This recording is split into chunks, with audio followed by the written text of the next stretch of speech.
Oh, this is why we need Omar. Yeah, He's so important. exactly. This is why Omar is you know, if I get hey, we're back in business, baby.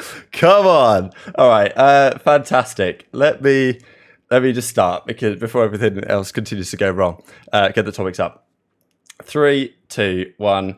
All right, guys, time to go back again today. Hope you're all doing well and enjoying your day so far. Welcome back to episode 42 of the Breaking Point podcast. We're live on Twitch. It's a bit of a shambles today, but that's okay. Omar isn't with us, so things are a little bit dodgy. The stream title isn't ideal. It is what it is. We're going to crack on anyway and have a great episode because it's been a while. Of course, last week we spoke to Drill, but a lot of us happened in the COD community since then. OpTic Texas is a thing. We've got this 12th CDL spot that no one really knows what's going on about. More rostermania confirmations. Only one team and the 12th spot yet to be confirmed. And also Vanguard was released, right? And all the issues that game is having, but the positive sides of it potentially as well. So, well, shout out everyone in the chat right now, watching after the fact on YouTube or the other podcast platforms. And, well, gents, Lion, how are you doing? I know you've got to leave us in about half an hour or so, which is unfortunate, but it is what it is. Have you had a good week, sir? Yes, mate. Just went back to work after I broke my wrist. So back to normality. Not really been designing much because there's a project in the works coming that we can't talk about. But yeah, overall, been a good week. How are you, Austin? Doing pretty good. Just, moving along with the new game, trying to watch as many S&D tournaments and everything as I can. How you doing, Rab? I'm good. You know the vibes. It's good fun. Vanguard. Well, okay, Vanguard isn't good fun. I don't really like it, but just chilling really. Playing Counter-Strike Global Offensive now because Vanguard is maybe not my favourite game ever, and the major got me excited about CSGO again, so I'm officially a PC gamer and not with a controller anymore. But let's dive in. Firstly, still love COD though, of course, but I don't know about this game. Florida. We love the CDL. Let's put it that way. Yeah, exactly, yeah. Love the CDL. Vanguards. I'm going to wait for ranked play until I touch it again, let's just say that. Havoc got dropped at the airport. What's going on here? So, I don't know if we got to talk about this last week, really, but for the Mutineers, situation went down with Washington. Vivid he disappears from that team. Florida decide, okay, perfect opportunity to snap him up on a free, pretty much, and bring him in. So, they drop Havoc, which already was kind of an interesting decision, given that, they're kind of doubling down on their idea that Wake is going to be this great SMG, and we're going to have Dab Paddy and Skies on the ARs, even though some maps I'm pretty sure I've seen the last couple of days in Hardpoint are playing with 4 MP40s on the map. So, we'll see if that one works out for them. But anyway, Havoc made a quite interesting call because he had the opportunity to still be their substitute, but he decided, I actually don't want to move to Florida if that's what they were going to require him to do if he wanted to be their sub. I'm instead going to stay in Texas, have a better opportunity in challenges, and just take my chances and give it a go. And it's an interesting option, right? Betting on himself in that way. Rated's also coming back from Warzone to try and compete in challenges as well, so that's pretty exciting. You could argue, is it worth a try doing that as opposed to being like a substitute on a poor team where you're not getting much chance? Of course, I'm sure we're all hoping for expansion, Austin, but it's an interesting one. Yeah, I actually don't mind the play that he did because he's banking on somebody needing an SMG within the midseason, and if he shows up pretty early on in challengers, which being in Texas gives him an advantage compared to the rest. So I don't really hate the move by him. If you're Florida, I really would have kept him on just in case, because as we kind of talked about last week, the Florida team, if it is a 3 SMG meta, obviously they are going to be at the tail end of that. They're not going to be favored in that just because, Skies is their flex. I would even though he could probably play SMG pretty well, you would rather have him on the AR. Same thing with Awakening. He can play SMG, but you'd rather have him on the AR. You pretty much have 3 ARs on that team. You can kind of forecast what their issues are going to be mid-season, and it's probably going to be map pressure, which is you're probably going to want another SMG in there. So, they have Yeez. I would have kept Havoc as well, just to have your options as much, have as many options as you possibly can. But, at the end of the day, Havoc did what was best for him. So, I definitely respect that. Yeah, I think his decision to go to challenges isn't a bad idea because we've seen subs don't really get the opportunity. It's always the top players in challenges who get brought up. I just think it's going to be tough because especially going from being in the league to back to challenges hasn't been has any player been brought back from going back to challenges to the league? I don't. It's a good point, really. Fellow. Maybe fellow, yeah. Was he in the league though in 2020? He played for Dallas for a little bit. Yeah, That no, was in last 2020 year. though. 2020, I Oh, don't know. 2020? No. Yeah, so No, he No, I hasn't don't. No, I gone don't from think so. CDL to challenges back to CDL. Like we haven't seen that yet. I don't think. only what was meant to be the Washington team, basically, of like Yeah, Paul X methods, these, you know, TJ, those guys. yeah. So it's a tough Oh, route. Desi's a Really good tough shout, yeah. But I mean, Desi, yeah. Desi was in the same position as oh no, Desi was on Los Angeles Guerrillas in 2020, so yeah, he counts. Yeah, yeah, he does. He does. But he's the one exception. And I feel like Rated going from Warzone to the challenges is a very interesting decision because he's what top 5 most earnings in Warzone, and then he's gonna go back to the death pit. And what is he gonna do? Play full time in challenges? Like, But like try and compete? how much has he made in Warzone? Like, what's Isn't top it, 5 in Warzone? isn't it like 200 Yeah, he's grand? probably made like 150, 200 grand or something. I don't know. I didn't think it was that high. I thought it I was think only it like Maybe he is. hasn't made 70, that 80. much. I might just be I thought it making was up like numbers 70, here. 80. Because if you know if I it's thought he if was it's one of like the top ones 200K, early on.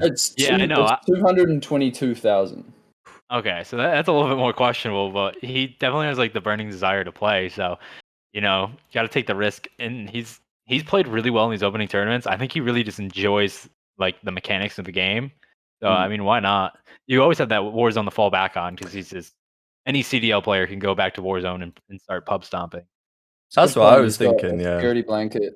It's like Yeah. because he's made that much cash, like he's got the, if he was only making, I don't know, like 50, 60K a year or whatever in earnings, then it's like, well, you know, maybe you just want to try and maximize that for the next couple of years. But if you made 220K, you got obviously taxes and whatever. But yeah, you know, you can afford to spend 1 year trying to get back into pro scene. That's it. It's exciting stuff. Do we think he's going to be the LA Thieves substitute? Because if you think about Oh, it, interesting. they're signed on 100 Thieves, so you know people. Yeah, somebody that actually just said that in the chat. Like Rated and Tommy are signed to 100T, so Mm. I think that organization would have the first rights to signing them. So Yeah, I I don't guess know. so. That's an It's- interesting one. Yeah, definitely. I don't know, like whether they'll go for like an academy squad and have Rated lead it up, or what the thought is from Tommy's side as well. So we'll see on that. But both players that I think really talented. Just the league in the place it is right now, it doesn't make it all that easy. Another team that was confirmed just last night was Paris Legion. They confirmed their roster. We were talking about Fellow, Decimate, right, getting their spot back in the league. You got Fellow, you got Desi, you've got John, you got Tem. We talked about this roster before. Look, it's another one of these classic Paris Legion rosters that they've managed to put together again. I know we did discuss this before, but I just wanted to roast them a little bit more, really. Not the guys themselves on the team, because, you know, they're solid players. They've achieved a lot of success. I'm really excited to see if John can have a great year here, especially because he obviously came back in the middle of last year in a tough spot and was, according to the Los Angeles Thieves guys, really good in their practice towards the end of the year. But they obviously didn't turn up at Champs, right? Had that difficult series in the first round at Champs. But the rest of the guys, again, like there's a lot of S&D prowess here potentially. Temp's always going to be a good player. It's a team that's got like some upset potential. They're going to upset one of the top teams, but every single major they're going to go to, they're going to be, if it's the same format, they're going to go in, they're going to be like either last or second last seed. They're going to win maybe one series, and they're like, I just don't see them ever winning 2 series in a row at a major. The frustrating thing to me is with this squad is that, like, yes, I see what you're doing, big names, like, yeah, biggest names you can get, minimum salary, whatever, but what's the plan for the future here, right? What is the intention of this team? You're not trying to win events, you're not trying to even really come top 3, like, because you're not spending the money to make it happen and getting any of the big names early on, and you're not even bringing up any up-and-comers. Like, to the credit of them last year, they tried to get Fire 40 in the team, and yes, Fire 40 didn't work out. Like, the memes are everywhere, but they gave it a go, and if Fire 40 was the next simp, then all of a sudden you've got a good asset on your hands that's either a great player that can carry you, or you can sell him onto a big org like Florida did with Neptune.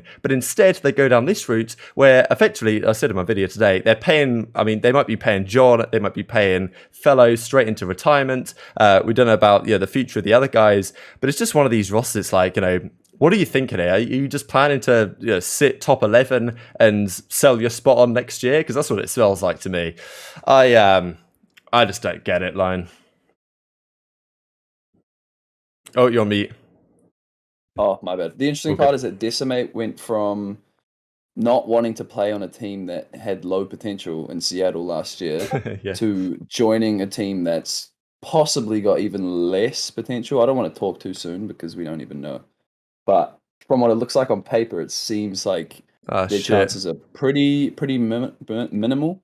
Um, but yeah, I'm hoping for the best, but it just seems like Paris were trying to avoid embarrassment by picking up a team that has somewhat ability, but not like the highest level that they could reach. But I'm not sure what to expect from this team. What do you reckon, Austin? Yeah, so like in the off season, we kind of talked about like for Paris, you just have to come up with a direction that you want the team to go to, and like not throw together a team of random veterans that probably aren't going to be able to compete. And you know, they just did that again. I guess second year in a row. Let's see how it works. Like again, I actually love Fellow as a player. Like he's a really good like IGL, really good leader. Donnie has been lighting it up in these preseason tournaments. He's been playing really good on that AR. I'm really not high on John. I don't know. I just don't see it really anymore. I would have rather have taken a risk on a younger guy. And then the Dashy I actually like, but if I'm Paris, I almost like would want to do something weird, like try out having like an S&D team and a respawn team. Like try doing something that it gets your name like put out there in a different way other than just being a mid-tier team or a lower tier team. Like if they had a S&D team, like an S&D team that goes in for maps 2 and 5 that's led by Desi and like maybe has like temp on like both, like I think that would be like pretty fucking cool and everyone would want to see how that works. Even if it's bad like doesn't work out, like at least people will want to see that. There's a lot of really good S&D talent that you could have put in for that. And then I would have rather have gone young for the respawn team, maybe like lead it up with two vets and like Fellow and Temp, and then have like two young guys to have that system. So have like a respawn team that practices just respawns every day.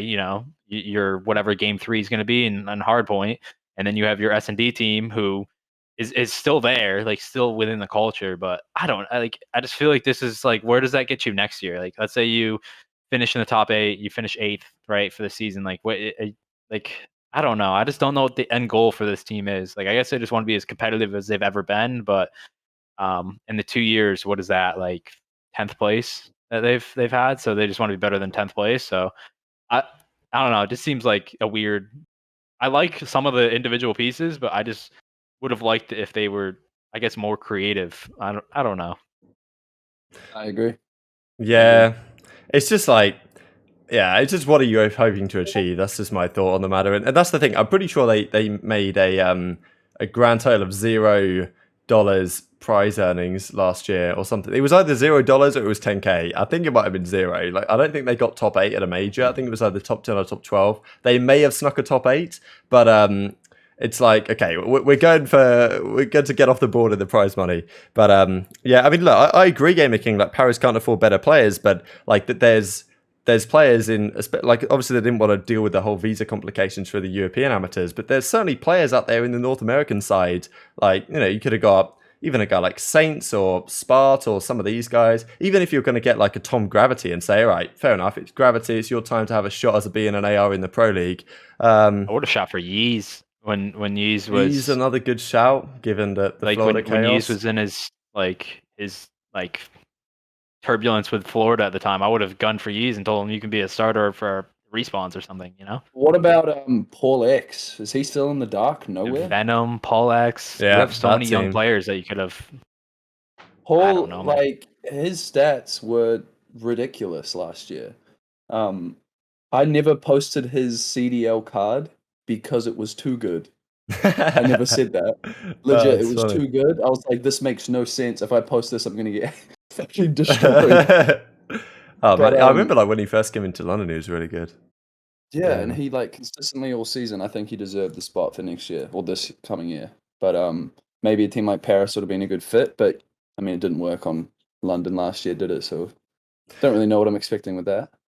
Yeah, agreed. It's just interesting, like what Odie has to say about like the owner also owns Marseille FC, which I think I heard about. To be fair, but it's Well, like maybe his they do have dad the is money. Yeah, his dad is the owner of that, and the son runs the spot. So they have tons of money like that. They don't have money is kind of yes, they have a shit ton of money.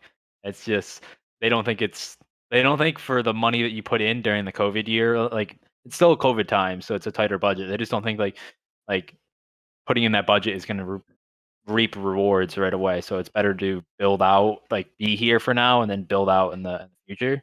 I mean, that's got to be what they're thinking if they're the way they've been running the team the last 3 years. mean, Well, I yeah, it's agree. a I waste mean, of time then. exactly, it's a waste of time and money, and you also it also just frustrates everyone. Like, I want to see good teams actually try and compete, like because Paris are just so boring. Their problem is, at least this year, I mean, not to be too mean, really, but like the amount of teams I talk about on the channel are the teams people are interested in, and they're actually good. I want more teams to be good, so I have more interesting players to talk about. Like Temp is entertaining. Like he'll get himself into more thumbnails because he gets into some entertaining stuff. But the rest of the team's pretty boring, and like I don't know, it's just like they're not even going to compete. It just makes it frustrating because at least this year we do have like New York, Minnesota, Toronto, FaZe, OpTic, like all these squads at the top. I don't know, I've already mentioned New York, but all these other rosters, LAG, LA Thieves, these teams I forgot, they're all going to compete and are all going to be up there and people are going to be interested in them. And like if Paris don't even try, they're not even getting any of that kind of exposure, which even keeps the cogs turning. It just create a bad representation. So anyway, that's a rant over on that front. But on the positive front, OpTic confirmed their team. Of course, we knew it was going to be anyway. Shotzi has been out of control the last week and a bit. That's been very entertaining. I actually got frustrated with it because I kept having to put the title "Shotzi leaks this" about OpTic. I'm like, well, and people are commenting like, "Oh, every single title's this." I'm like, what do you do? Like that's Shotzi's leaking things, you know. Shotzi was like single-handedly feeding you. He was, like, yeah. The man was giving you everything. Fire out. Yeah, That absolutely. man needed some Flex Seal, boy. He was leaking everywhere. Yeah, slap it on, this guy's mouth. You got to shut this guy up because, yeah, he cannot be helped. The stuff he says, some of the stuff he says is hilarious. Hex has been doing some vlogs the last couple of days. This guy is, I mean, he's got to be faded some of the time, but you know what can he do? So yeah, Shotzi, he was leaking stuff. The team ends up getting confirmed. We'll talk about the team here in just a second and some of the maybe issues or whatever the case might be. But they call themselves OpTic Texas, which a bit of a surprise. I don't think they didn't say this officially, but it did come out after on the flank, and also it was leaked in HECZ's vlog yesterday. He kind of came into the offices and there was like the OpTic Dallas logo and it said OpTic Dallas underneath. So they were intending to call it OpTic Dallas for a time, probably only up until very recently, probably less than a week ago, maybe more. I don't know. I'm making things up, but I'm just thinking it must be relatively recently because we didn't hear anything about it until I think you're right. Just before it went live, I heard that it was going to be OpTic Texas, but I knew it like maybe an hour before. They said they it. acquired more. So like with each franchise, like this isn't. I don't know why they don't explain this more, but with each franchise, there's a region. So like we can't have a Vancouver team because the Seattle team owns that region of the map, right? And the Dallas team, that the Envy OpTic merger, whatever, they were able to acquire more region within their franchise spot. They must either do. It must be a way you have to go about doing that, but they have Austin, Dallas, Oklahoma City. City's the other one, yeah. They have like a big region of Texas, so I think they needed to acquire more parts of Texas to be called OpTic Texas, or else it would have been OpTic Dallas. But since they acquired more, they had a larger portion of Texas under their region. They kind of like that. It gave them an opportunity, one, to be able to like release their own information for the first time, because everyone thought OpTic Dallas, everything was leaked. Shotzi was leaking everything, so it's like we got one thing, Texas, and I also just like that it's all encompassing as opposed to just taking Dallas's side. So does that mean that we could like combine the stats now of Chicago and Dallas and make it Texas, or is it just going to be a brand new thing entirely? You'd keep up the Dallas side, the Chicago one, because like the way they do that in NFL sports is the Chicago stats stay with the 12th organization that Envy has, whereas the Dallas stats would still stay for that Texas team. Do you reckon Envy? So Envy's bought the spot, or are they going to? Okay, I want to talk about this actually. Do you guys want to talk about anything else on the OpTic Texas side? I mean, before we can talk about that in just a second here. There are two things just to mention quickly before we get into the 12 spot thing. The first of it being that the people were saying that because Dallas is now no longer a thing, then Complexity could come in and have the Dallas spot. Now, as you were saying, Austin, I think that OpTic Texas and Envy still own the rights to Dallas, Austin, and Oklahoma City. So I don't think Complexity can just come in and have that spot. But some people were saying that there is some American sports league where there's a Texas, is it Texas Rangers? I might be getting this completely wrong, but there's some Texas team and a Dallas team in the same league, or maybe a Houston team in the same league. No, I don't know. Houston team. Okay. It would be the same way this would be set up. Like if another Texas team came in, it would have to be Houston. Okay, that's interesting. Like, because I don't. It's kind of strange to me. Texas, surely that's Texas, but then we've got another. I don't know. It's just kind of strange to me. It doesn't really open the door to that. It's like the Minnesota Rocker.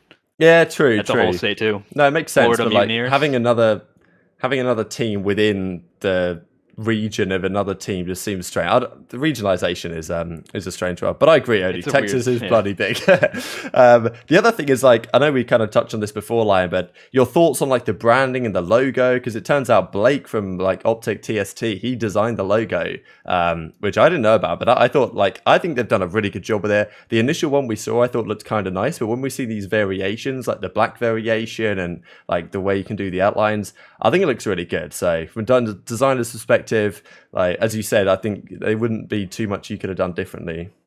No, I like it a lot. I like it a lot because it keeps the OpTic brand, and it also adds the star, which resembles what's it called? Fucking Dallas. But yeah, I do like it a lot, and I'm just taking a look at it right now. 1 second. It looks a lot better than the Chicago one because the Chicago one was just like a weird green color. Yeah. But with this, they've merged it perfectly with the color and the black or the white, and it will look really good on like jerseys and stuff. So no, I like it a lot. That's a good Not point. much to it. No, it's all good. So let's fire away, Austin, about the whole 12 spot situation, because apparently the situation is that NRG have managed to get COD off their books, and Envy have bought the spot off them, and they'll be responsible for selling it on to another organization rather than NRG themselves. So a little bit strange. I don't know what that means. It also means that it's not all that well. Hopefully it's likely, but it's not guaranteed by any means they're going to sell it. Like, it is mid-November. Yeah. So the misconception with the franchises, with this franchise fee that everyone thinks, is that you're just paying $25 million up front. When in reality, think of it as like a car or a house. Like you make payments. You're making, like, when you buy a house, you don't just pay the entirety of the house up front. You pay mortgages. You have that loan. You pay mortgages. So basically, see, I don't really know anything on the inside of this, but basically the way I kind of feel about this, like seeing how everything went down, was NRG tried to sell the spot to Washington. Washington either A, didn't want to get in like after the offseason's already done. You're getting to scraps. You have to make your branding really quickly. You have to start your organization really quickly. They would rather do what Overwatch probably did, or they probably want to do what Overwatch did, which is they announced the franchises mid-season, like the new franchises coming in. So that gives teams time to make their branding, make their management, find the coaching staff, be there for the start of the roster mania at the end of the year, so you're not left in the dust. So I personally think that's what Washington was probably looking at, because Washington has been rumored to like be wanting in for a while now. But what a lot of people don't forget or misconceptualize is that, like, it's not like Dallas or Envy just paid $25 million to NRG. Basically, what they did is they took over the debt of the franchise spot, and I think NRG probably had the leverage, and that's why they kind of forced that as a package deal with the either they had to force it with the OpTic name, and they forced it as a package that you have to take over the debt, right? Or you can't be an owner in two teams. So part of me thinks maybe HECZ was an owner, had some percentage of the ownership in that franchise. So when he went over to Dallas, you can't be an owner in two slots.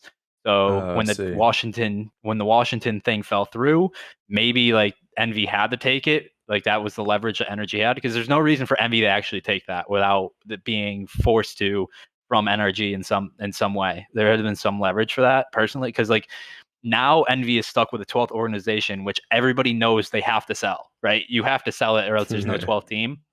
And so now you have $25 million in debt in your book, right?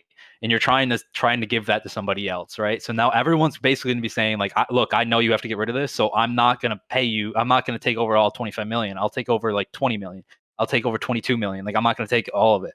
So now you're in a negotiation phase with all these other orgs that are trying to get into it when they know that Envy has to get rid of it. So they're in a really tricky spot. So there's like in my head, there's a pretty decent chance we get 11 teams this year because either like Envy will have to get rid of it at a discount, like they'll have to absorb some of that debt on the franchise, or they'll hold on to it thinking that they can get either a profit or b get all the debt off their books next year when another team's coming in. So it's a really interesting situation. I really don't know. I don't know if there's like fines for not fielding a team, because if you have that team and you're not fielding a team, it decreases the value of the league. It decreases the value of the team. It doesn't look good on any peripheral that you put on the league. So it's a really interesting thing that there's like no information out about. So you just like everyone's just left guessing, and so it's a really weird situation, but. I do hope like Envy's able to find like a stable. We need a stable org. Like we need someone like that just has the infrastructure to be around and build out a brand. Like whether that's Rise, whether that's eUnited, whether that's Heretics, whether that's Complexity. Like I really just want someone, whether it's a VC, like a venture capital group. I just want somebody to come in and actually have a like stability, because OpTic has been really not stable. LA Thieves and Immortals, like obviously like LA Thieves is really stable now, but like that spot wasn't stable. Paris isn't stable. There's so many like franchises that just haven't had a stable like have the roots in, right? So it's like it's a really weird and like hard situation that's actually like hurting the growth of the league, because the league's not gonna expand if the spots are worth less than what they started at, or worth the same, right? They want the next round of teams to come in to be more expensive than the spots that were before. Like, because it's not like if you have round 2 and you bring in 4 new teams and the spots are cheaper than what they originally were, that means the value of the league's gone down considerably, and you would it just doesn't look good. It's just not that's not going to happen. So I don't know. Like it's a really shitty spot for the league to be in. I hope it gets like fixed though relatively quick, or else we're gonna have obviously 11 teams, which how do you have group play? How do you have bracket play? I really don't know how you do that at all. Lion, you'll beat again.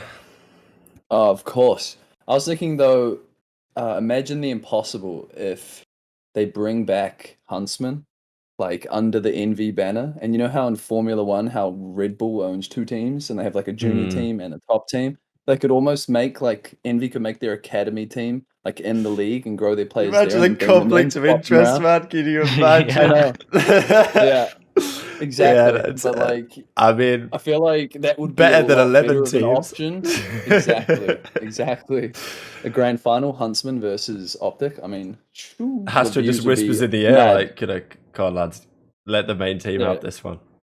Yeah, round It's 11, just choke. Yeah. But yeah, I think that'd be better than 11. That's just my opinion. But obviously won't happen.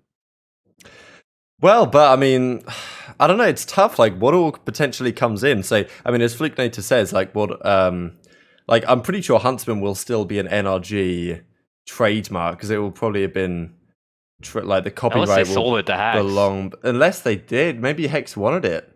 I mean, HECZ does like the Huntsman brand an awful lot. He has it plastered everywhere. So maybe he does own it now. It makes you question like all of the ownership of that Chicago brand and franchise.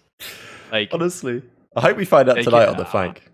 I do too, because everyone just assumes like Energy on the spot, but like I just want to know how Energy had the leverage to get Envy to take all that debt and take that spot. Like I really don't know. If you're Envy, it doesn't really make business sense at all to take that spot, because you're not going to make. I don't know. Like teams know you have to get rid of that spot now. Like I don't know how in Overwatch. I might put in a bid, like, in Overwatch. I don't really understand. Academy. I don't really understand, because in Overwatch, I think that this was a situation where like there was the Houston Outlaws under OpTic, then there was LA not Gladiators, that's Cronky. LA Valiant. And when Immortals bought, or not Immortals, it was Immortals. When Immortals bought OpTic, they had 2 Owl teams, and the league gave them like a set period of time to sell it, or else I think they would have to forfeit the league or forfeit the spot, and the league took control of the spot. So I don't know why that didn't come into play here, or maybe it did, or maybe there's something else. I don't, or maybe they made an exception because it was so late. There's so much stuff that like from the outside looking in, there's just more questions than answers right now, and I don't think anyone's going to get any of those answers, which kind of sucks because now we're just going to be sitting here waiting. Like HECZ is pretty open though, so maybe he will actually like talk about all of it. Hopefully, but it's just so much complication that it's actually absurd that OpTic is the most chaotic team in the league when you'd have thought in theory they were one of the more stable ones. But like Lion, I know you have to leave very shortly. Are there any teams, if an organization can come in and snap it up, what org do you hope it would be? We talked about a couple. You got your Cloud9s, you got your TSMs, Rise, E United, Heretics. Those are a few ones at the top of the list for me. If they can make it happen, it would be cool. There are 2 that I would like to see. One is Rise, because they've been wanting to get back into the league for a while now, and I think that they would do it right and have, they'll get the right parts and make it happen. The other one is Heretics, because I'd like to see another European team. And when they were in the league in Black Ops 4, like they were quite polarizing. Their fans were very apparent as well. And so I think having that extra fan base from Spain is like a really good addition to the league. So one of those 2, I think Heretics would be good for the leagues. Rise would be good for the competition. A wild one for you. T1. Get T1 and then get one of the Japanese teams from the Japanese Pro League. Yeah, oh, that would be fire. That would just be so random, but like so cool. Yeah. I mean, that's the thing. It's better than 11. Like, I don't care if you got to put a team of pub kids in there, like, to make the bracket work. It's, me and the boys can rock up. Like, we could, us and Omar, we could rock up. Like, if they need, yeah, exactly. If they need a 12th spot, because I mean, I simply cannot see how it can work with 11 teams. What are they going to do? Like 11, it's a prime number, ladies and gents. It's it doesn't divide by anything. Just bring in the knowledge. Like there's nothing. FaZe just gets an there's extra nothing you can do with that. Yeah, exactly. Yeah. FaZe just gets guaranteed a buy every single tournament. I don't know. What do you do? What do you do for the group stages? Because like even in the group stages, we had 6 and 6. So what? We only play four one group only plays 4 matches, and the other one plays 5. It should be 5 and 5, and then FaZe straight through to winners round. Honestly, though, like that probably would make for some more interesting matchups than some of them. But I really don't know. I hope they can figure it out because it's not an easy one. Lion, do you have to depart? I do have to depart, Rab. That was nicely done. Okay, cool. Thanks for joining us. We will continue onwards. Have a good time at work. Yeah, okay. You can have £5 back, Dutton, in a few years when the TacticalRab Academy account makes serious cash. Yeah, that's happening. That's coming. Yeah, it's not far away. All right, I'll catch you guys. All right, cool. Peace. See you guys. All right, let's go leave. There we go. You see, that stream is looking good, is it not? Back to reality. Yeah, I mean, look, it's tough to say what happens there. There's so much chaos. One of the weird things, Austin, is like OpTic and Envy, after all the years they've been in CoD, are now the same organization. Of course, we knew it was going to happen for a while, but it's still strange to see it actually come to fruition. And like, yeah, just all the rivalries. Like, do you think FaZe versus OpTic is going to be the new kind of E-Classico type matchup? I think that's probably most likely, but it's yeah, it's just weird. I hope this is a long-term thing. I hope that in like 2 years' time we don't see OpTic going to be play each other again when OpTic's now under a new organization. Like, we'll see. I would think so because like part of me says that, but part of me doesn't because HECZ was like the co-CEO of Energy, and I feel like he was invested too because he had the divested interest. So like, I felt like that was pretty stable, but that one wasn't. But this one seems even more stable. So like, I'm hoping. A lot of people were saying like this was just gonna be like a gap year for them, but there's just no way. There's just no way that this isn't like a permanent. It just feels permanent. But on the rivalry side, like it really does suck that we lose the Envy brand. Like I hate that we lost that, but if franchising does the job that it's supposed to create brands that people latch onto. Um, there's already like the Toronto Ultra. There's New York Subliners is getting pretty popular now. So if they can, like, I don't want them to force another rivalry. Like, I don't want there to be another E Clasico. Like that one's just retired. Call it something else. Don't force something. Um, like I feel like our like Atlanta and Dallas or Texas now is like a pretty natural rivalry just because like our team had their differences, I'll call it, with the Dallas franchise for the last 2 years. Like us and New York, I feel like the Dallas and New York, I feel like there's going to be ones that naturally evolve that people will tend like lean towards.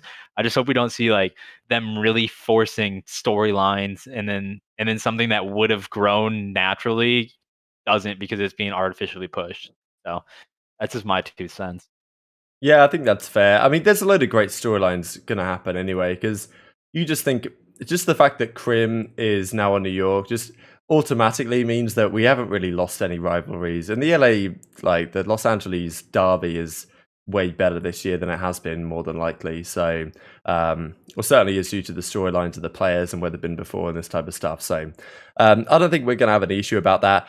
The other thing is, it's kind of confusing to me what OpTic are playing at in terms of their Warzone creators. So, of course, by merging with Envy, and I'm pretty sure HECZ is a co-owner now of Envy as the organization. I think that was stated. So, kind of similar to, I guess in NRG was a co-CEO, so it's a bit different. But I think that's the case. But anyway, effectively, because of the guys that are under Envy, the likes of TP, Bobby Poff, those guys, they're now like the OpTic Warzone team. So, OpTic has kind of come through and I guess used its influence, which makes sense, to kind of establish some of these teams and players they have under the OpTic brands as opposed to the Envy brands, which is probably a smart move given they're now working together to make things make sense. Of course, what it could mean is that Envy, for example, has a Valorant team.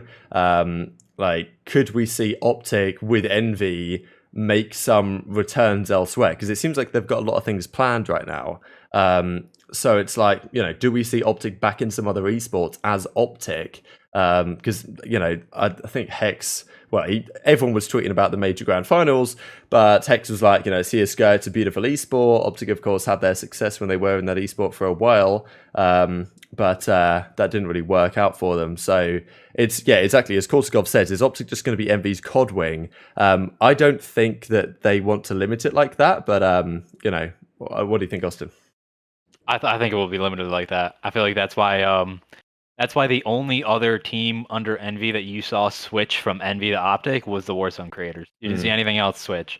For now. I think OpTic's going to be like a lifestyle vlogging content like sector. Like I feel like any like content, like big content people, OpTic.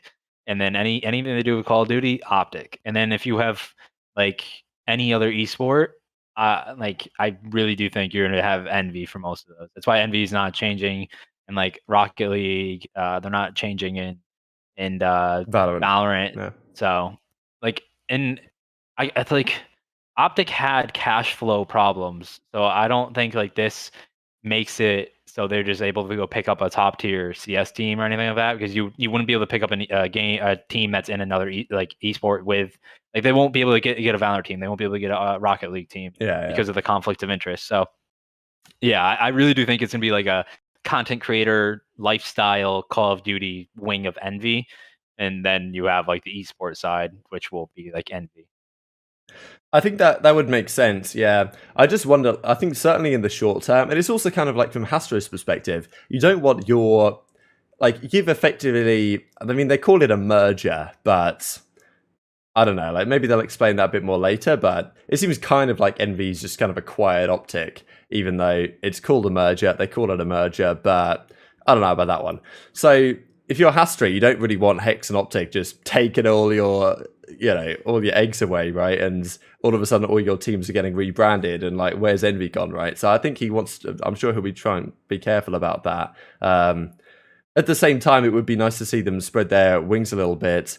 you know, could they do a TSM FTX name type thing? Well, I suppose we'll have to see. The other point on the Empire brand disappearing was Clayster was pretty frustrated. He came in and said, like, you know, pretty salty, to be honest. Like these that the OpTic kids come through and they kind of, by getting rid of Dallas Empire, like the legacy of their championship victory is kind of gone, which isn't really true in the short term, but in the long term, I suppose, like let's say 10, 20 years from now, how many people are going to remember the Dallas Empire brand that doesn't even exist anymore and the team that won that inaugural World Championship? If it was a brand that still existed, then maybe that memory and that history would be better remembered. So he might have a point there. I think Hastro said in a Q&A something along the lines of that he would consider it to be used as some sort of like academy roster name. Like obviously they still have rights to the branding, so they could use it if they brought in some sort of academy team and call that the Empire. Even though it doesn't really make much sense if it's an academy roster to call it the Empire.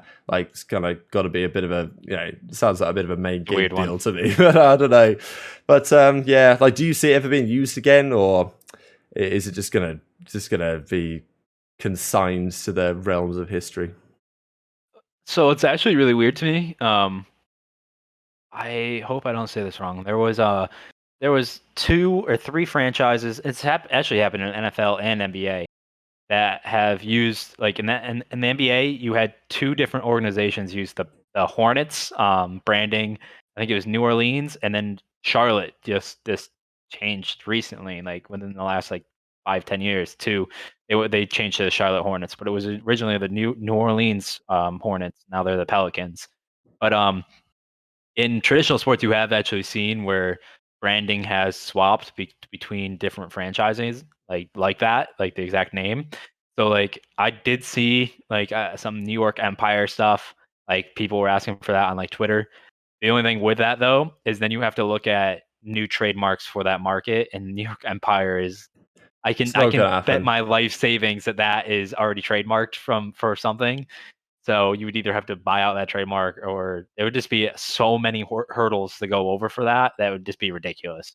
I think Zuma even said that like the Empire State Building just shut that down, or like they couldn't do it for New York already. Like they thought about it already or something. Yeah, you wouldn't be able to get that trademark, which would severely hamper your everything. So, I do hope maybe we'll see that eventually down the line to be something else. I really wish that it could be like the academy team, even though that sounds weird, or even like a content team like TST is. Make that something else. Make that. I wish like maybe the Warzone team was called that, but I guess that's just where it goes down to it. It sucks, but this is what it is. But to be honest, like there's a lot of orgs in the past that we don't remember, like who won COD champs in 2014 and 2015. Like there's a lot of brands that are gone now that aren't in Call of Duty or just aren't around that that people still remember because it's engraved in history. So I try to be like optimistic about everything, but it's hard to be optimistic when that brand just disappears out of nowhere, you know. Well, 2005 champions. I mean, like, what even was COD in 2005? Like, there was 2008 nationals or something, or like, was it 2008? Yeah, 2009, 2015. Like, who won the 2015 like COD champs? I don't know, but if you went and looked, Jacob attached replays Clay. Yeah, so yeah, like COD 2, COD 4. But I agree. In a few years, who knows? Yeah, who knows? But yeah, COD 2 champs. I don't know, Odie. I got to admit. I gotta look at my history on that front. Yeah, exactly. Game Battle or GameStop $500 national champion. Yeah, but that's why we've got to record and document the history, so people can look back and see what was going on, which is hopefully what people can use these videos and the videos on my channel and other channels to do. Like, I think it's so cool. The idea to me is so cool that people in like 40, 50 years time could go back and look at these videos today of what we're talking about and like what COD history was then and what esports was like then, and then compare that to what it's going to be like in even just a few years time. Things are going to change a lot because that's how this industry is. Let's touch on the team itself, because of course, we've got Illy and Shotzi in the team now. There's been some tourneys early part of Vanguard. They've had some mixed success. I mean, they've been looking pretty good, to be fair. Made some grad finals. I think they won one yesterday. Fell short to you guys once. Fell short to LA Thieves once in the grand finals of some tourneys. There has already been some talk about the whole like work ethic discussion, right? Because it was a big topic that was raised in the process. That was phenomenally done by Roger and all the boys about how Envoy especially said that. Yeah, after we won the FaZe match, it kind of went downhill from there towards the end of the season in terms of putting in the time and the effort and what was required. And the question's kind of been raised to Illy and Shotzi, like, all right, are you going to keep these guys kind of talking about Dashy a lot of the time, like in check, right? And there was even a clip in HECZ's vlog that came out yesterday, which I had in today's video, where I don't know, like Dashy was basically late to turn up for the day, and Illy was on the phone trying to like, yo, Brandon, you awake or whatever? And Hex asks him like, are you going to keep him in check this year? And Illy's like, yeah, I'll keep Brandon in check. But already it's just, it's another start to a classic year. But that's the question, right? You've got Sender and General as the coach. So that's your question, right? Like, what are they? Didn't say General, did I? I meant Rambo. I was looking at the chat. Rambo and Sender, of course, the coach, head coach, assistant coach, Rambo head coach. The culture difference there, I don't think Rambo's taken any BS personally. Like, I feel like, and Hex said that to him in the vlog. He was like, if Rambo tells me I've got to find someone, whatever money for turning up late, like, I'll do it, right? Like, and that is the culture shift that they probably need, frankly, because when there's teams as talented as you guys and the other rosters, talent doesn't cut it anymore. And I think everyone knows that. And I think that Illy and Shotzi certainly know that because they didn't win anything last year, as did the OpTic Chicago team. So, can they make it like, what do you reckon, Austin? Like, do you think that culture is going to be make a big improvement for them? Or is it going to take some time? I think it'll take some time. I feel like this is what, the third off season in a row we've heard like that, like even on like right now the top post on Reddit, I think was like Dashy's gonna have to have more like fundamentals or something like that. It was something. Now I gotta go look to make sure I'm not talking out of my ass. But those posts always crop up. You know how it goes. Yeah. So like. My thing when I was so it was Rambo talks about Dashy wants to play more by the book, right? I don't know. When I was watching the process, like you get like a lot of like Envoy was just like we didn't practice correctly. Scump's talking about we don't practice correctly. Some people just aren't taking it seriously, right? Envoy saying that. So like you could take out those two. So obviously Matt, formal, retired. He said his head wasn't in it. He wasn't giving full effort. But was it just him? And if that was an issue last year, like what's going to be taken? What's different this year? What's different from like the last 3 years of that roster, right? So that's like the only red flag. But I honestly think like Illy has been very vocal. He's got the leadership traits. Ray is like someone I really respect as a head coach because he doesn't rule with an iron fist, but he's very like old school with like you have to be punctual, you have to be paying attention, you have to be fully involved, fully invested. So he's not going to take any of that. And for anyone that watched the process and was listening to like the way that Troy spoke to him, you could see he was very knowledgeable. He was trying to get in there.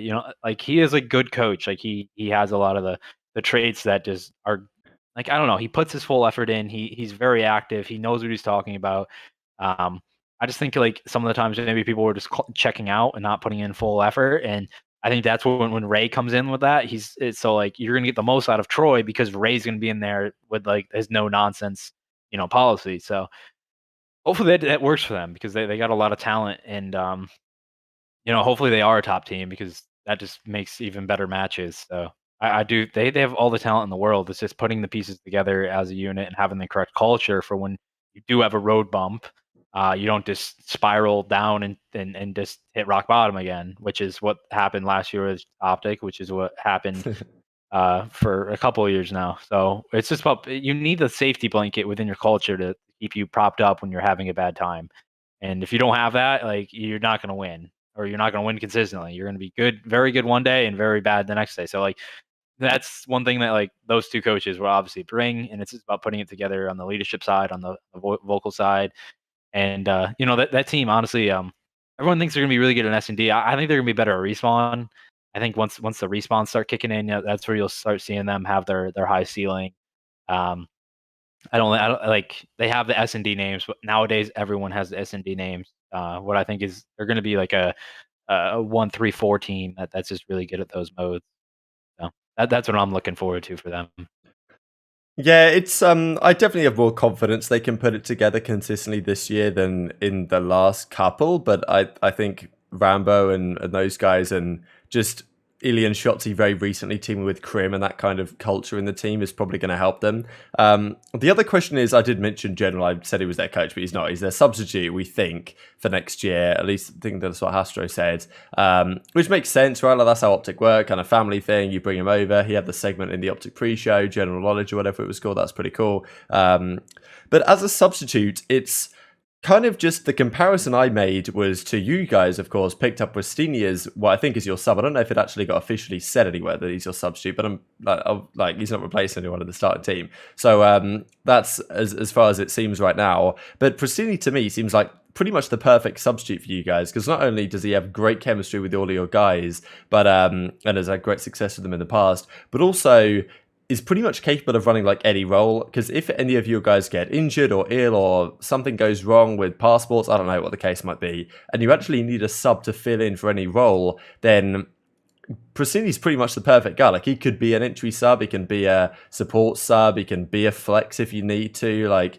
he could even run an AR. So that's the type of sub you probably want to have. Whereas General, and maybe the other times that other teams have picked their subs, it's like, okay, well, General did sub in, to be fair, when they had the whole gunless thing going on in Modern Warfare, but you know, and to be fair, you could say, all right, well, if there's any player that's probably going to get switched out of this team, it's never going to be Scump, it's never going to be Shotzi. So if you are going to make any substitutions and you need General to fill in the short term, then maybe it makes sense him being an AR. But from my perspective, it's like you really need a player that can do anything, and General probably could make it happen, but it's you know, I don't know. It doesn't seem like the perfect pick when there could be guys like Saints available, and people did discuss like who they could have got as their sub, I think, this season. If this is going to be the way they go, I guess they could get more than one. You're on mute, maybe? There we go. So like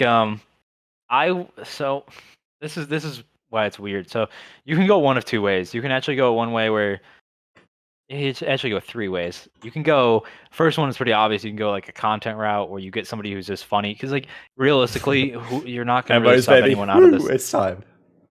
Bring it back. You're realistically not going to sub anyone out of this lineup, right? So you want to bring someone in that's funny, has a good like personality around him, that's around the team, that can bring the vibes up, stuff like that. Like, that's actually pretty important to have on the outside, is when stuff isn't going right, you want somebody there that's joking, that's bring you know, your confidence back up. So having that, you know, that could be a way you go. You can go like kind of how they had Fellow in general in the past, where you have somebody that's very knowledgeable, that can be that extra pair of eyes when you're in the thick of it, that could be, you know, kind of like come in and tell you, this is what we do, this is what I see you're doing wrong, that maybe Ray and Troy have, like, maybe they've been too into it for so long that just an extra pair of eyes see something new. You could go that route. I kind of like, if you're a good team where you're not gonna substitute somebody in, like you just don't foresee that happening, which is probably only like 2 or 3 teams in the entire league, going on somebody who's like 18 years old, like you have that Spaniard that's turning 18 in December, Real, I think his name is, like picking up like a really young kid who might be good in like a year or two, picking him up and like having him in practice every day, having him around the team every day, having him in that infrastructure that allows him to develop quicker. I would almost rather go that route. Like, obviously my team's in a different situation, but like that, like in that team where they don't have somebody, like I would rather go with someone really young that has potential to be like a star in the future, and like try to develop that, and then you could sell that off in the future. Like, if he was good enough, you could sell him into another franchise. You can develop an academy team. You can go like dozens of different angles, and you're helping develop the challenger scene. So I would go that route personally. Yeah, I think that's sensible, to be honest. But yeah, I mean, I don't mind it. I think keeping Sender, I think, is a good move, frankly, because I think it came across really well in the process that I was impressed with, because you don't you know, you hear something from Cinder sometimes behind the scenes in the streams, but I think it's going to be great for him to not have to worry about dealing with absolutely everything behind the scenes, because I think Rambo is going to take a lead on kind of like the man management type situation where he's kind of like, he's going to set the tone and the culture and be that kind of like, you know, headstrong character that's going to keep the guys on the straight and narrow, and Cinder can focus more on actually bringing the analytics and the VOD review and that type of stuff to the team as well. And so I think that they've upgraded really across the board here, which is exciting for next year with the competition we've seen. And of course, we've already got kind of a glimpse of that with Vanguard coming out. So S&D tournaments, I know you love watching these early on, Austin. They've been a lot of fun, to be fair, to watch. Some of these maps to play, I'm not so sure. But, I guess we'll talk about that. Of course, lots of teams looking good. I don't know if you really think you can read anything into these early tourneys. You probably can't. But at the end of the day, it is generally the teams you'd think would be good end up at the top of the tourneys, in the sense that, like, if you look at, I don't know how many tourneys Paris Legion have played, but I've seen like Florida played some tourneys to not the greatest success. The teams that tend to win them are either FaZe, OpTic, LA Thieves, New York have been looking particularly good. Those four are probably the prime culprits right now, which is, if I had to rank preseason power rankings, that might be my top four. So I think, like, maybe it gives some indication, but of course there's a long way to go. The bomb glitches in the game, we'll have a talk, I'm sure, in a second. Is it too early to say like how teams are looking? But just looking at the respawn yesterday, I will say that Simp was dropping 50 bombs already. It's I don't want to say it's chalked for the competition, but man, some of the things I was seeing in that stream yesterday were scary. Yeah, I don't read too much into them. Like, the only way I read into it is if a really good team is struggling. So if like our team, for example, just didn't win anything, and that's more of a red flag than anything. But practice, like, scrims really don't pick up. Like last year, scrims didn't start until after Thanksgiving. So I grade people based off like the work put in during December, because the league is, what did it start last year at the end of January? Yeah, like 20th maybe, something like that, the kickoff. Yeah, so you really develop as a team in the late stages of December, early January. So, and we're still not even playing, like, hardpoint scrims haven't started. You still don't even know what the third mode is. Like, it's not in the game yet. Because they said competitive modes are coming. It's not even in the game yet. So, it's kind of like you're just not seeing. You're seeing like people that are just good at S&D, like, naturally. That's who's going to be shining in these tournaments. So, yeah, I mean, it's good to see teams, how they're cohesively getting together now and how they're getting through issues and developing. So, but it's not like long term. Like, you're not going to be able to judge stage one off of how teams are doing right now. Yeah, I agree. And that's the thing. Like, I was impressed by what I heard really from like Driel, for example, because we talked to him last week here on the show, and his like comms with the New York guys, and just speaking to them about. I don't know. I was just impressed about how these teams are leveling up all across the board, really, in terms of staff behind the scenes, and also in terms of talent on the roster. I'm impressed with New York, to be honest. That like Clay and Crim, they seem to be frying early on. Like Hydra and Neptune, they've had their moments. The SMGs on LA Thieves have been looking good. We saw in the tourney yesterday the kind of spin the wheel one that you've got Hook and Asim flying around the map. They're literally scary. Apparently, like, Hook has been looking pretty unbelievable, even though I don't think we've seen any VOD from his perspective. But yeah, it's exciting. Of course, the game isn't in the ideal spot at the present time. We see Websify with the Mickey Mouse 20 win in the chat, because if you win a clutch when the guy was defusing and you could just see he's defusing, then it's like, well, come on, did he? How skillful really was that? Thankfully, they have determined that it is a glitch. We can discuss it in a second. The other thing is, from the map side, we've got all the breakable stuff, and it's like, what am I looking at here? This frustrated me quite a lot when I played it, because I don't know, I kind of wish it was one or the other. So in Counter-Strike, there are some breakable things, but when you break it, it's broken, you know? You've got a vent. If you shoot the thing and it breaks, it makes a noise, and then it just shatters and it's gone. And, you know, I don't necessarily mind that being a thing, but just the way it works in this game, where you've got like a wood panel, you can shoot out like individual things and get like really pretty angles. Sure, Selim loves it, and other players as well. But like, it's just, I don't know what you do about that, because people aren't happy about it, really. But at the same time, if you get rid of all the breakable stuff and you turn it all off, which I think you must be able to do, but I'm not actually sure it works 100%, then the map maybe is too open and there's too many lines of sight and there's too many things that you can see through. It's made for it. Yeah, exactly. So the map is kind of made to have this breakable stuff. So it's like, I don't know. It seems like the pros are kind of getting used to it in a way the last couple of days. So like, what do you think? Like, do you think they'll just run it and just use the breakable stuff? Because I wish there was a little bit of a balance. I don't mind it, but I wish it was a little bit less prevalent than like every single angle has a bloody like wood thing in the way. I'm like, I don't know. It just frustrates me to play. I like tradition. That's why I've been starting to play CS again. It's just simple, clean angles. It makes sense. But apparently, CoD, we don't do that anymore. Yeah, I mean, so like Call of Duty's always gonna try to like innovate like that. Like that's how they sell games. And a lot of the times, the competitive Call of Duty scene does not like innovation at all. Whether it's good or bad, it's usually met like head on at all points. But so like if you can turn it off to where like the wooden plank walls, instead of being breakable, they're permanent, like you can't break them, then that's fine. But I feel like if you just get rid of all the shutters, doors, and breakable walls, then the map's it's just so open. You can be shot from a billion different angles. It's like St. Petrograd. Yeah. Whereas like right now, like I actually don't hate it as much. I actually like watching it a lot. I don't obviously like playing it is completely different, but like watching it, like because like you can hear people opening stuff, you can hear people breaking stuff. It's more sound cues, and you got to be more knowledgeable about your angles. Like you got to know the different angles that you can be shot from now, which players are actually really starting to develop. Like I was watching a tournament last night, and people already know blind spots to certain like breakable doors and breakable windows and stuff like that. Like they're learning that if I'm here, I can be shot if somebody does look through that. But if I'm here, I don't have to worry about it at all. So like part of me thinks like respawns, we're not gonna have to worry about it, right? Because as soon as it breaks, done, boom, it's done for the game, right?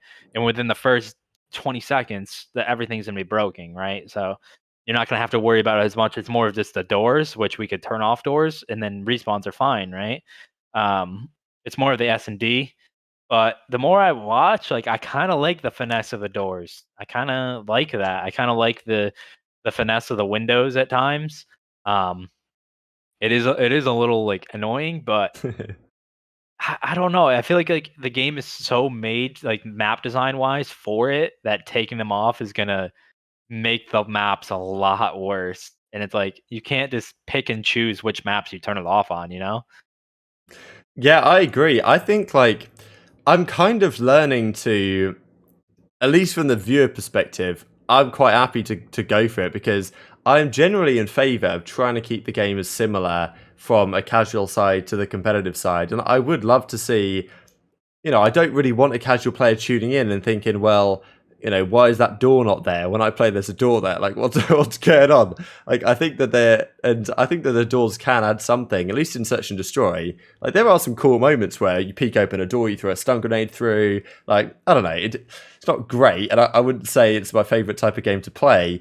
And I'm sure the pros are going to be very polarized in their opinions on this stuff. But at the same time, it does add another element of skill and strategy, and I'm sure even going into like, let's just say it's the same type of season, or let's just look at it from the calendar month perspective. We're going into June, July, August. People are going to find new spots, new wallbang ideas, new like ways you can open up this breakable and look at this angle, and like people are going to find this new stuff, or like bomb spots, for example. That's another one that Dab says in the chat here, which is a very good point, is that the wallbangs are pretty absurd. Like for example, the one from is it Demyansk, or I don't know how exactly you're meant to pronounce it, but it's kind of the top of the church building. You've got the bomb right underneath, and we saw Clayster's team and Unrational just straight up wallbangs and kills the guy defusing because you can see what he's defusing. It's stuff like that which has got to go, and you can wallbang pretty much everything. Do that, and a lot of people don't know that. You could do that in a lot of different MW maps. Yeah, Ramaza was the one that nerdy lineups.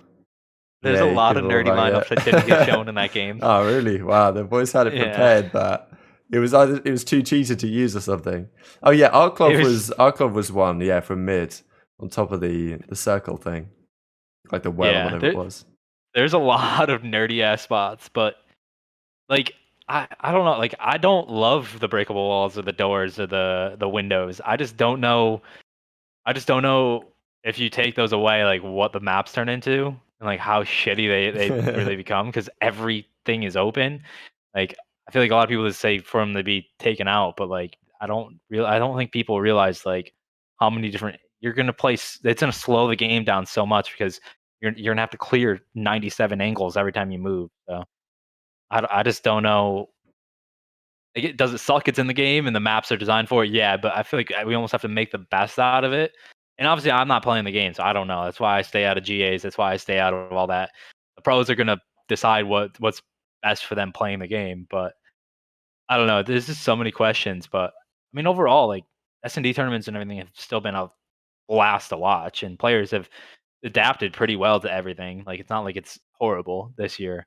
So, Yeah, I agree. They don't seem to be like they generally seem to be having a pretty good time. Like Shotzi said, it was like one of the most fun games he's played, which is a good sign for sure. There's of course some dodgy stuff, right? Like we can, I mean, we can touch on respawn, right? Given that he's talking about how fun the game is, because respawn is absurd. There is so many kills going down. It reminds me a lot of Modern Warfare Hardpoint, but it's actually better because it's 4v4. I think it just some of the hills just remind me of it's just fly trade, fly trade, fly trade, fly trade. But there is actually a little bit more strategy in that you kind of do have to play for spawns, and yes, there are kind of squad spawns. The maps are relatively small. There's a load of engagements. I think it's pretty good from the viewer side. I don't think it's just going to be as strategic as, for example, Cold War was, or maps like Rage where you've got to rotate, you've got to set up. I don't really think it's going to play so much like that, but I think some people are quite like that from the viewer side, that it's kind of more like a almost jetpack game. Not route heavy. Yeah, you kind of just go and take the fight and, good luck, right? Just hit your shots type thing, especially with the way it goes. Like, yeah, it's calm. It was, Loso says Damon just dropped 62 at a tourney. I don't know if that's a limbs or kills, but like either way, I know that Simp had like, I don't know how many, almost 70 odd a limbs, and 52. Yeah, but it was like 71 a limbs. Yeah, 71 a limbs. It's like, wow, we're in for a because these are Advanced Warfare numbers. Like the records in Advanced Warfare, I think Formal maybe set the record in Advanced Warfare of like 62 kills and a hardpoint on retreat hardpoint or something. And like, yeah, so we're in for an exciting year here. And also for Search and Destroy, we've seen so many clutches because the time to kill is very quick. Like, I remember back in the Black Ops 4 days, let's say you're on Arsenal, the guys planted over at B, you're sitting on A, you might as well jump off the map in a 1v2 because there's no way in hell you're retaking that bomb site because they just shot a peek. Oh, Stim shot up. Like, just a nightmare to deal with. This game, you come around the corner, hit your 3 bullets, that guy's dead in a heartbeat, and you can take the rest of the fight. So I think that from the viewer side, it's an exciting prospect. How well it plays, right? We've got arguably broken guns, like we've got this STG that somehow like kills in 2 bullets, or with the certain attachments, we've got the bomb glitch, of course, which is a fix is in the works. So definitely some things to be fixed, but on the whole, I'm excited at what I've seen so far. Yeah, people forget too. Almost every single Call of Duty game that like I've like been up like working in is they completely like pretty much overhaul the spawns within like the first like month, like 1 month, 3 months into the game. Like even Black Ops 4, the spawns were horrendous at the beginning of the year, and then they you progressively tweak spawn logic. They're able to see what's working, what needs to be changed. Right now you're spawning way too close to the hill, and that's one reason you're getting crazy engagement numbers. That makes sense. If they start tweaking that, so you're spawning out a lot more, it will slow down the game a lot. So that will definitely help. I like right now. Like I love the gunplay. I do like most of the maps. I like a lot. It's just I just have to tweak stuff because like I don't like no trophies is fine. Like I'm fine with no trophies. It makes you actually be good with your nades. Like hopefully Odie's not in here, but like London last year would just spawn up, look straight up in the sky, throw a nade in the stun. Like just literally right off spawn. You would get hit with a stun and be like, where the hell did I just get hit from? But like they were doing that to blow up trophies. They were just trying to blow up trophies as fast as you could. Where this year you actually have to make your stuns and nades useful. Like if your stuns and nades aren't hitting, you're being a detriment to your team like already. It just makes it inherently more useful, right? But I absolutely hate that stuns are doing 20 damage. Yeah, Like, that's that can't pretty be a thing. absurd. That's gotta go. Why are they like? Why do they think that was a good idea? I It's think always that been must one. have been. I don't know. I feel like it should have been a 2, and maybe someone typed in an O or a 0 and 20. Yeah, maybe. That can't be his thing. I don't like that the Semtex nades, whatever they're called, whatever the bombs are called. Like, that thing just pops as soon as like they need to decrease the damage on that. Yeah. Oh, is that OP? You think? Because I haven't. I think it's OP because you can stun somebody, know exactly where they are, and then just whip it, blows up, and then you can challenge it. Like, it just gives you way too many advantages in it. Like, if it does less damage, I'm fine with that. They just have to tweak stuff. Like, I feel like they tweak the spawns, they make the game slower. They tweak the stuns that makes the game slower because you're not stunning someone and challenging right away. Like, there's stuff that you can make the game progressively get better as soon before the season starts. So I'm really not worried. I love that the gunplay is good. Like, that's like the core mechanic. Like, if the gunplay is good, you can have a good year. It has potential. The maps, we have so many maps that, like, there's so many that can work for different modes. So that's good. It's just building out the core, like, the rest of the game. And if we can get there, then we're in for a good year. Yeah, I agree. I don't know if you have any thoughts on the whole sniper discussion right now, because there was some talk from Millie that some pros want to get rid of the snipers again. And I think there's been a lot of backlash to that idea in the community, because from my perspective, the snipers don't seem as obviously OP as they were in Cold War. We've got smokes. To me, it feels like there should be ways to counter them, right? And I don't know. I just can't see a world in which the way the game is right now is that, like, because you die so quick, it's not really going to work with. You can't just afford to have a couple of snipers on each team, if you know what I mean. Like, we talked about this before, but back in World War II on USS Texas, it was common to see 3 snipers on the map, if not 4 out of the 8 players, like hold A, hold B, on both offense and defense. And that's something that I don't think is ever going to happen in this game. So just for those reasons alone, and because the smokes exist, I don't really see a good reason to get rid of it. I think personally it's like an inertia thing. I think the pro players, because they didn't have it last year, and maybe some of them don't have a very good sniper on their team, at least compared to some of the teams, it's it's maybe easier to just say, okay, let's keep the snipers out of there, because once you get used to doing without it, then maybe you want to stay like that. But I think from the fan perspective, in terms of highlight plays, but it was of course a massive discussion last year. People want them back. And I can't really see an incredibly good reason to get rid of them right now. Yeah, I don't think you should get rid of them. I think you should just highly limit the number of attachments on them. Yeah, like, that could work. Dumb them down as. Like, honestly, I don't think we should be banning any weapons. Like, shotguns and LMGs, sure, but everything else, like, I would rather we take attachments away than outright banning guns. Yeah, that's just my 2 cents. Obviously, I purposely stay out of GA talks because I'm not playing the game at a professional level. I just watch. So, like, I literally, like, whatever they do, they'll work it out. I like the snipers in the game. I like the highlight plays. I do see, like, both sides of the argument where, like, right now there is a very strong auto aim or aim assist. There's a really strong aim assist. So, like I want there to be a really high skill gap to the snipers, and right now I don't think there is. There's not a real high skill gap personally, like, right now. I just think they just have to find the correct attachments to allow on that to develop that skill gap. There are tons of ways to counter it right now, so I'm not worried about that. It's just building out, like, the correct class setups for each gun that are allowed.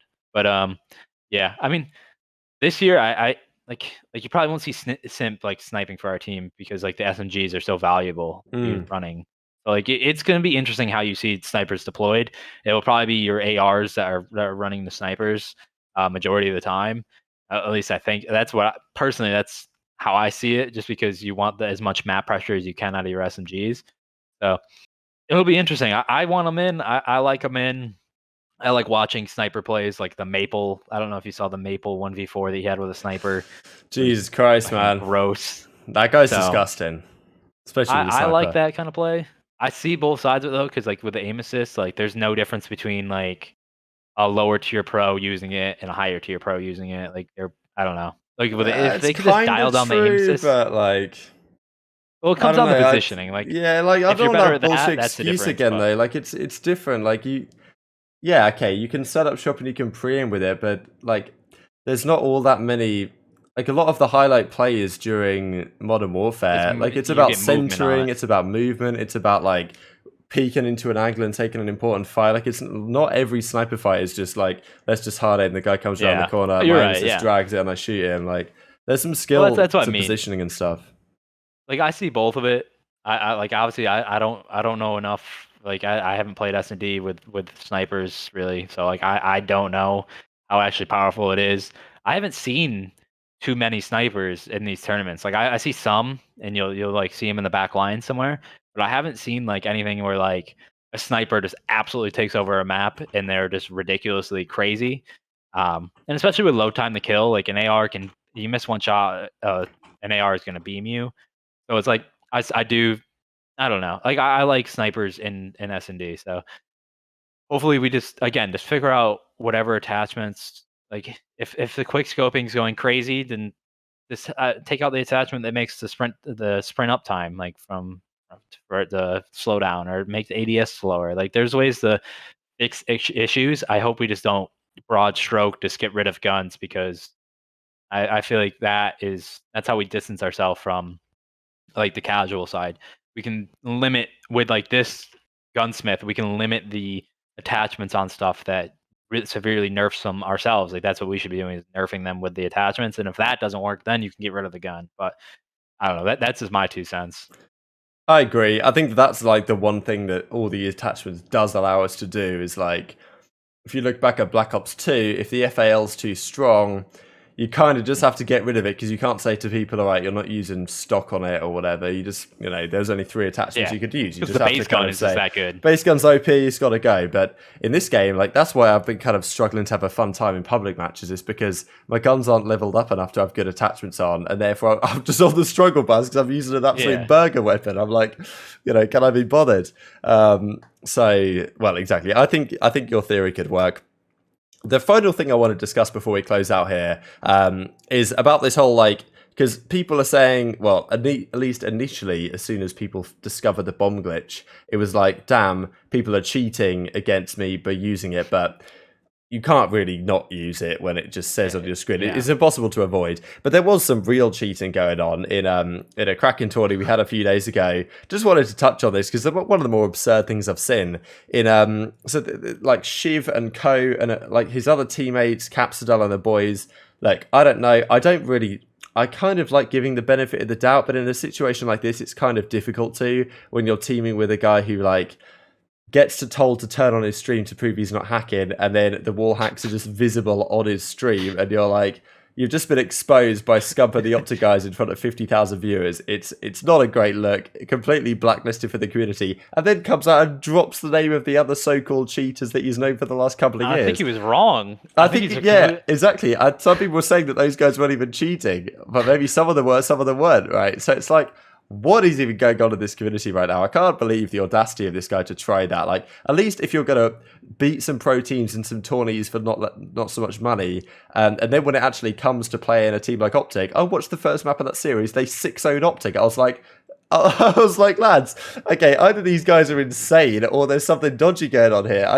I can't believe they really gave that a go. I say they, meaning like Shiv and, whatever companions. I don't know if the other guys were cheating, whether they knew he was cheating or not. Like, I don't, and Illy and Co were saying to the Capsidel guy, because he got banned on game battles as a result, like, he should be unbanned, he's a good kid, he wasn't aware, which obviously difficult situation if that is true, but at the same time, if there is a blatant cheater on your team and you're benefiting from it, it's like, it's kind of tough to have too much sympathy, if you know what I mean.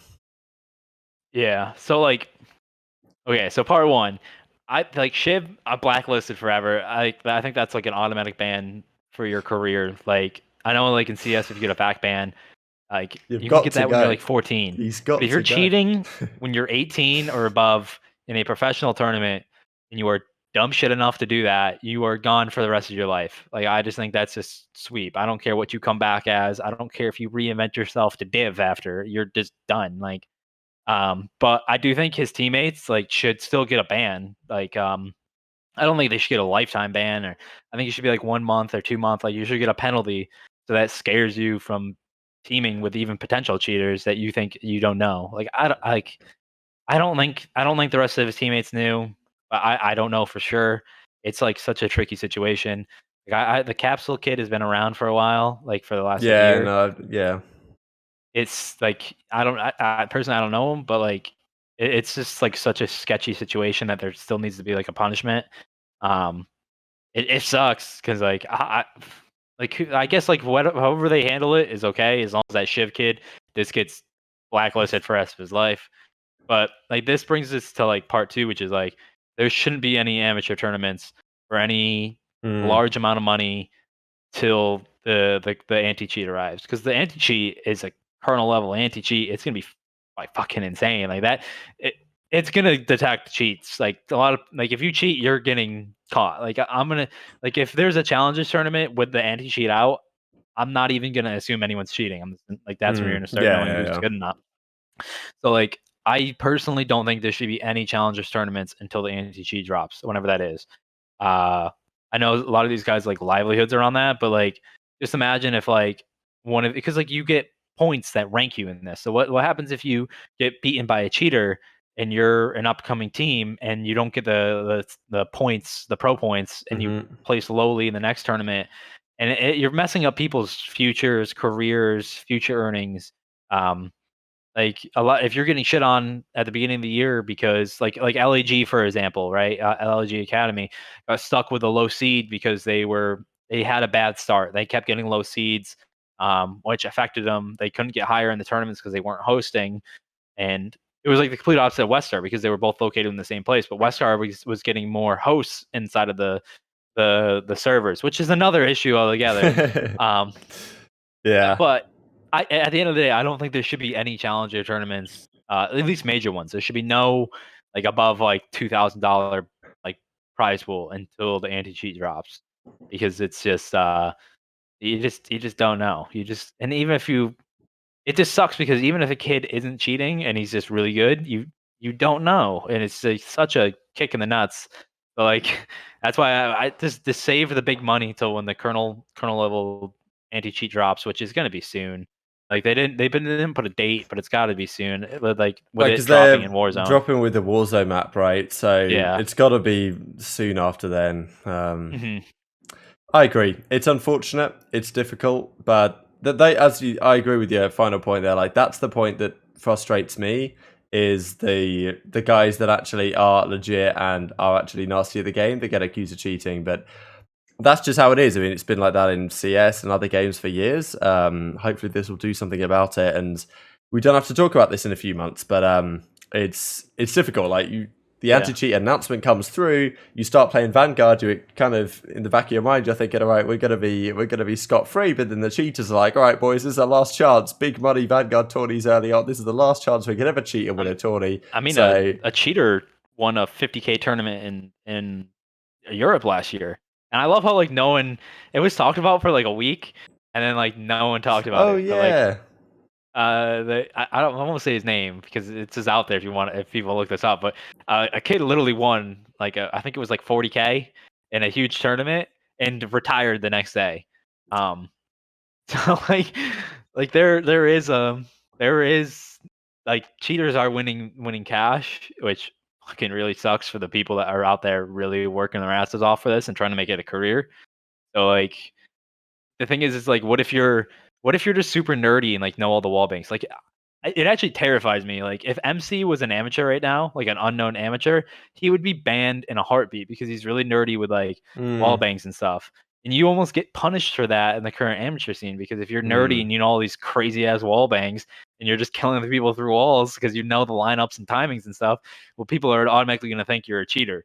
And like it's kind of like heartbreaking that you can't tell right now. You just can't tell. And that's why I try to look at the positives, and I'm just so excited that we get an anti-cheat and like the league is continuing to upgrade challengers and stuff like that. So, like I don't know. I'd keep trying to be optimistic for this year because I do know, even though we do have a bomb glitch and stuff isn't tuned correctly right now and spawns are bad, Sledgehammer is deeply, deeply, deeply wanting to do a great, great job on the competitive side this year, which like leads us into the next point, which is league play.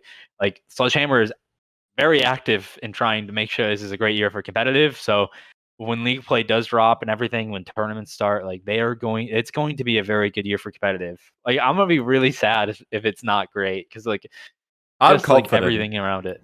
I'm like supremely confident.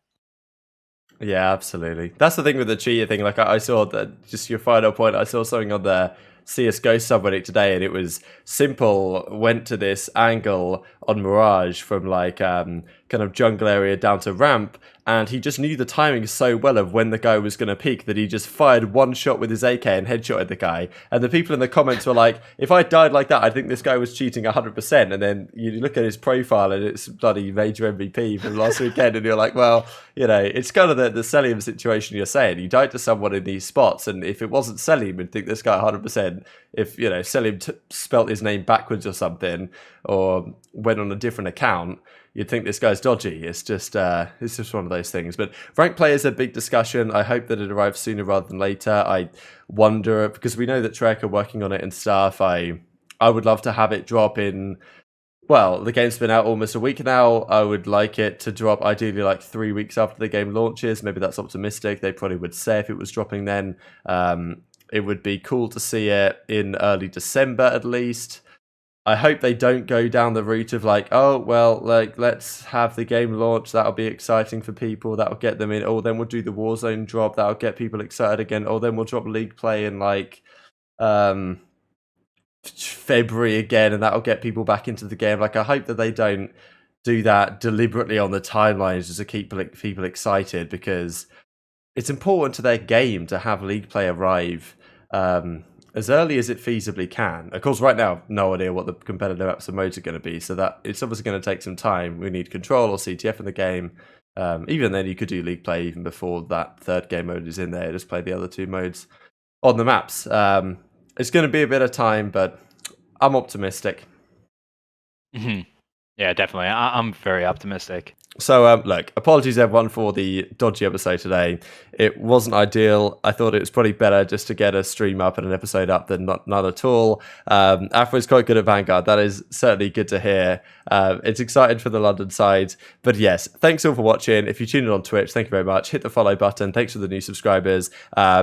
On YouTube, audio platforms, all that good stuff. Thanks as always. Be back with maybe a special episode next week or the next one. Loso, save your question for next week because I can't hear Austin anymore, and we'll see you next time.